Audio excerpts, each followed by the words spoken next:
Metamorfoses.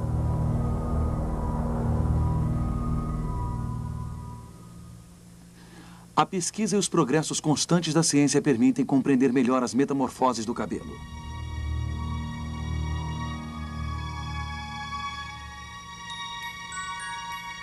Desde as primeiras semanas de vida, a pele se transforma de maneira extraordinária.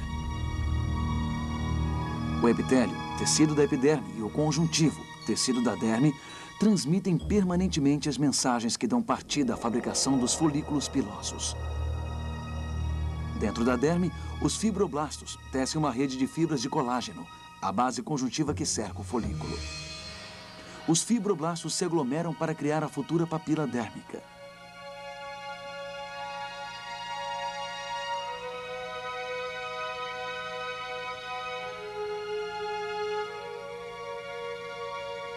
O folículo piloso se aprofunda dentro da derme para atingir a hipoderme.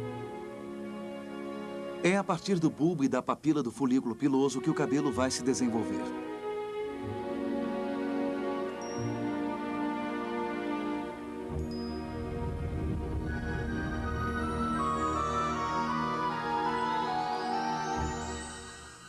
Os capilares sanguíneos aparecem através do entrelaçamento das fibras de colágeno. As glândulas sudoríparas produzem e infiltram o suor. Os nervos cercam o folículo com uma trama estreita. As glândulas sebáceas unidas ao folículo depositam aí seu sebo.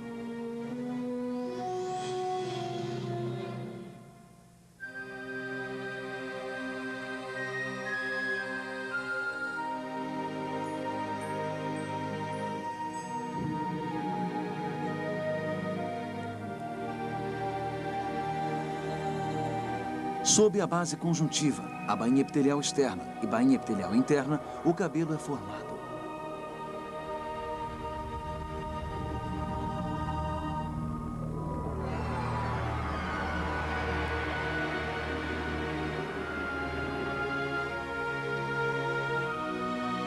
Seu bulbo piloso une-se como um botão de pressão sobre a papila dérmica. É aqui que o tecido epitelial e o tecido conjuntivo fazem o intercâmbio de suas mensagens.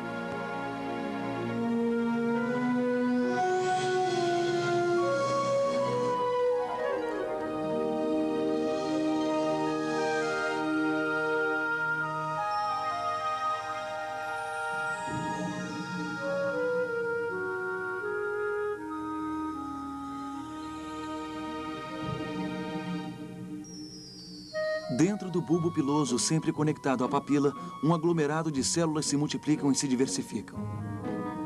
Algumas se carregam de melanina e constituem o corpo do cabelo, o córtex.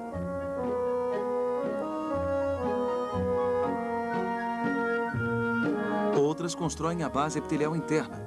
Outras, enfim, migram para o exterior para formar a base epitelial externa.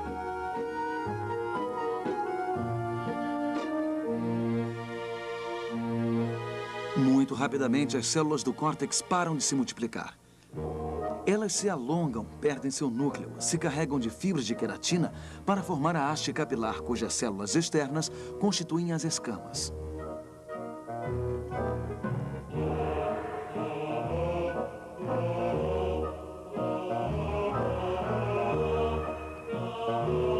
A fase de crescimento dura em média 4 anos. O cabelo cresce cerca de 1 centímetro por mês.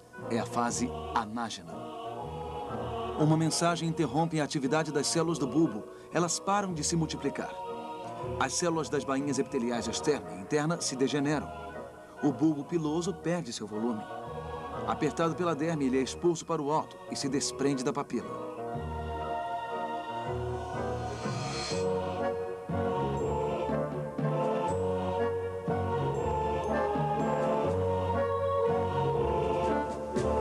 Pouco a pouco vai surgindo uma fina rede de fibras conjuntivas que vai se juntar ao processo anterior. É a fase catágena. Durante a fase de repouso de 2 a 3 meses, o cabelo vai cair. Mas mensagens se trocam novamente. É a fase telógena. Depois de alguns meses, a comunicação se restabelece entre as células epiteliais do bulbo e as da papila. O folículo se reconstrói na direção da base, atravessando a fina rede de fibras que restaram no lugar, e uma nova fase anágena começa. A vida do cabelo é ritmada por uma série de ciclos em 3 fases: anágena, catágena e telógena.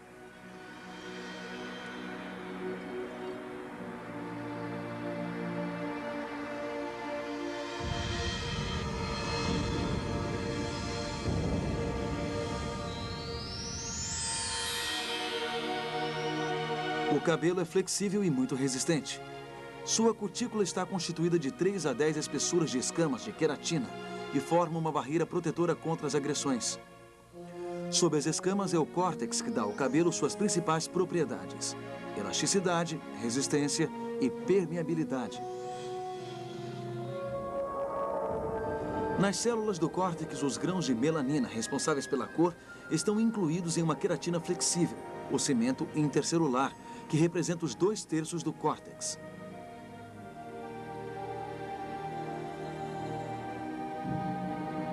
As células do córtex são constituídas de macrofibrilas. Cada macrofibrila é composta de microfibrila.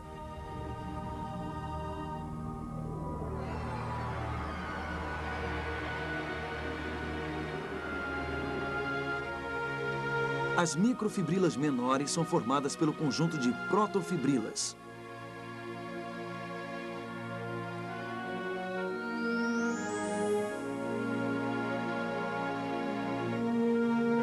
Cada protofibrila é uma espiral de 4 cadeias de queratina.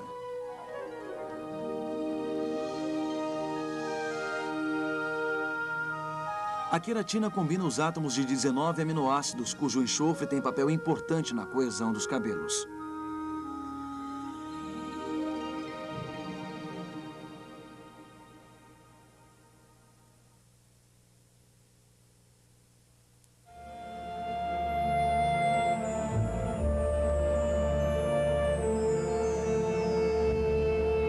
Pode acontecer que certos ciclos se encrespem, provocando turbulências no ciclo natural dos cabelos.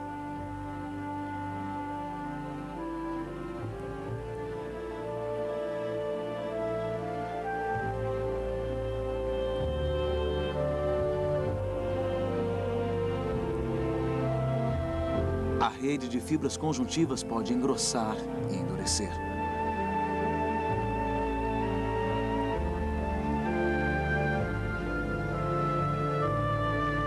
Assim, a bainha conjuntiva se torna rígida e impede o folículo de descer de novo totalmente.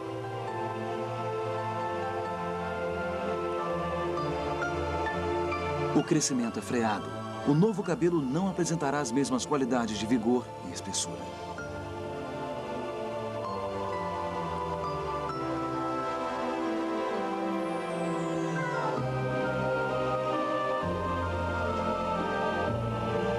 Se o endurecimento se intensifica, o desenvolvimento do folículo piloso é bloqueado. O cabelo se afina, se transforma em uma penugem para finalmente desaparecer.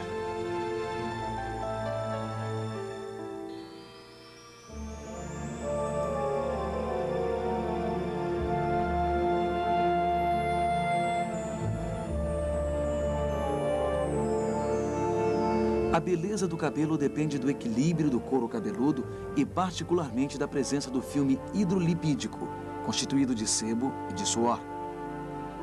Este filme ajuda a manter a elasticidade e a resistência da pele. Lubrifica o cabelo, que fica flexível e brilhante.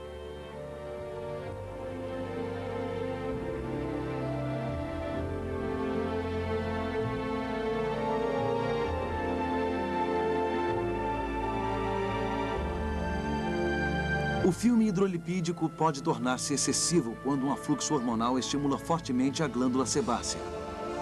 O sebo desliza então ao longo do cabelo e o torna pesado.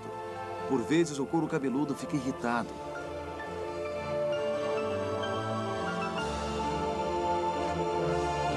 Quando o filme hidrolipídico é quase inexistente, o couro cabeludo resseca. Menos protegidos, os cabelos se estragam, se embaraçam e tornam-se opacos. Outros elementos podem deteriorar o cabelo em maior profundidade. O cimento intercelular que mantém a coesão das escamas, então, se degrada. O cabelo é fragilizado, perde sua elasticidade e quebra mais facilmente.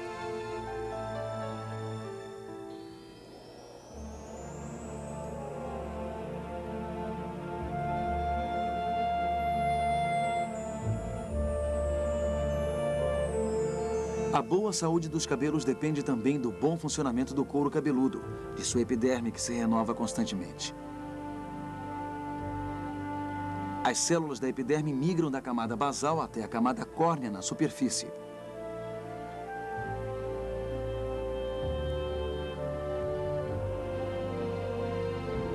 Durante os 15 dias desta migração, as células se transformam em células queratinizadas, achatadas e sem núcleo. Na camada córnea, as células são envolvidas por cimento intercelular. Assim que ele se desintegra, as células se desprendem. É a descamação invisível normal. O couro cabeludo pode tornar-se anormalmente sensível. Por razões internas ou externas, as terminações nervosas reagem e provocam comichões. Os capilares sanguíneos dilatados dão uma cor rosada à pele. O cimento intercelular desidratado ocasiona uma descamação excessiva das células córneas da superfície.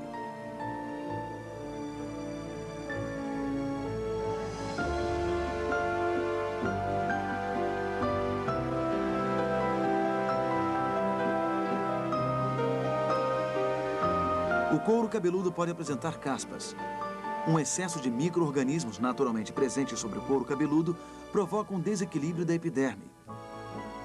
As células basais se irritam e se renovam aceleradamente. Elas chegam agrupadas e incompletas à superfície do couro cabeludo. São as caspas.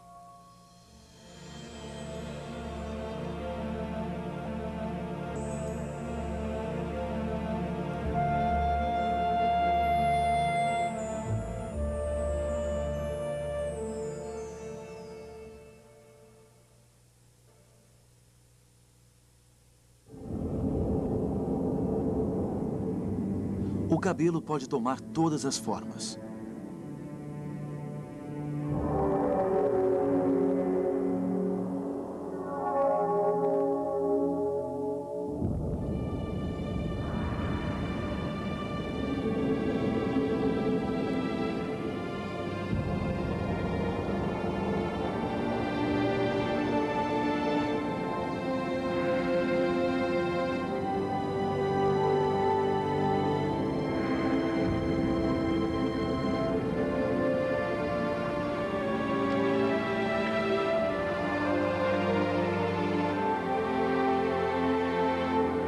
Dentro do córtex, as protofibrilas alinhadas no sentido do comprimento do cabelo são compostas de 2 vezes 2 cadeias de queratina presas no cimento intercelular.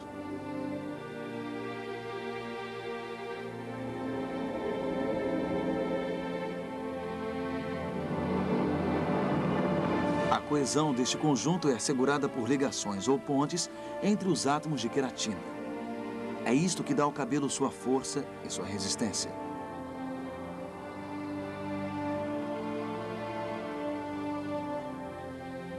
A ruptura momentânea ou definitiva de certas pontes provoca a transformação da forma do cabelo. As pontes mais fracas, hidrógenas ou salinas, podem ser rompidas simplesmente pela água ou pela umidade. Quando damos uma forma aos cabelos secando-os com um secador, estas pontes se reconstituem para manter a forma dada momentaneamente.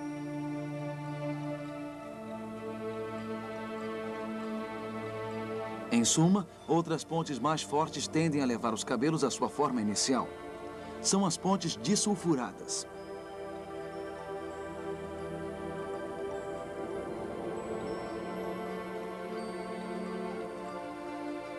Essas pontes disulfuradas mais sólidas ligam entre elas as cadeias de queratina e ligam as cadeias ao cimento intercelular. A água não pode rompê-las.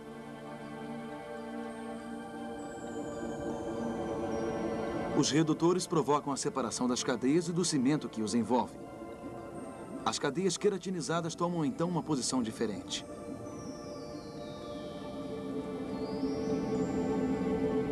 Os oxidantes soltam de novo as pontes disulfuradas ao cimento intercelular e fixam os cabelos numa nova forma. Isto é o princípio da forma durável e do relaxamento.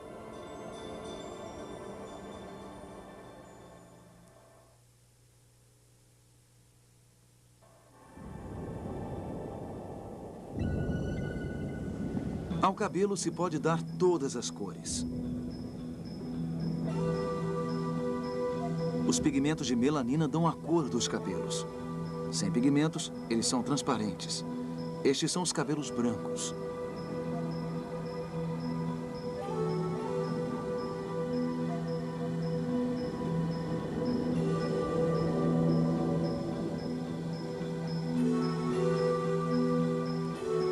Os pigmentos de melanina são produzidos dentro do bulbo piloso pelos melanócitos.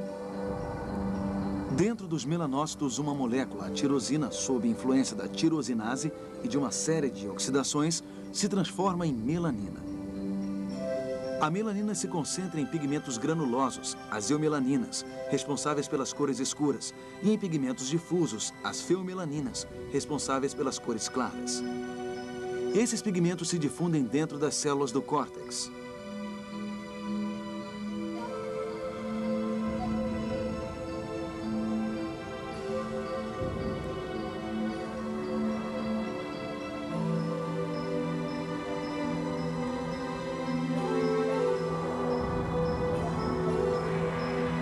Logo assim que a atividade da tirosinase cessa, não há mais produção de melanina. Os cabelos brancos aparecem.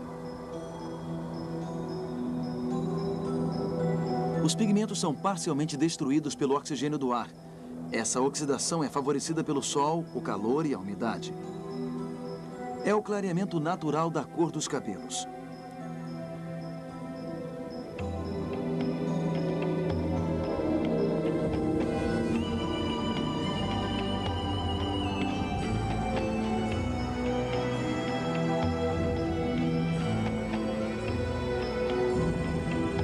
Pode-se controlar o clareamento dos cabelos provocando uma oxidação. Os pigmentos desaparecem progressivamente. Os cabelos se descolorem e passam por diferentes etapas.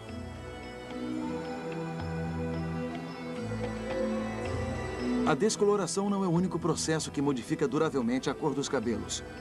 A coloração de oxidação permite colorir mais claro ou mais escuro. A ação da amônia e de um oxidante libera o oxigênio. O cabelo clareia. Ao mesmo tempo, a formação de corantes no interior da estrutura do cabelo o colore.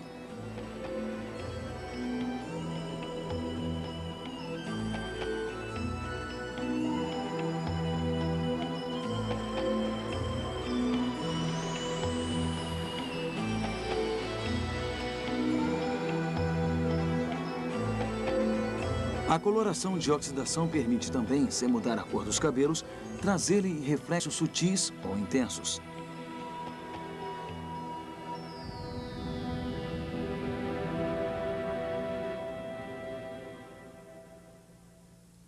Nada é mais natural e familiar que o cabelo. Entretanto, é somente através de um conhecimento aprofundado de sua vida, de suas metamorfoses, que trazemos toda a beleza que ele pode oferecer.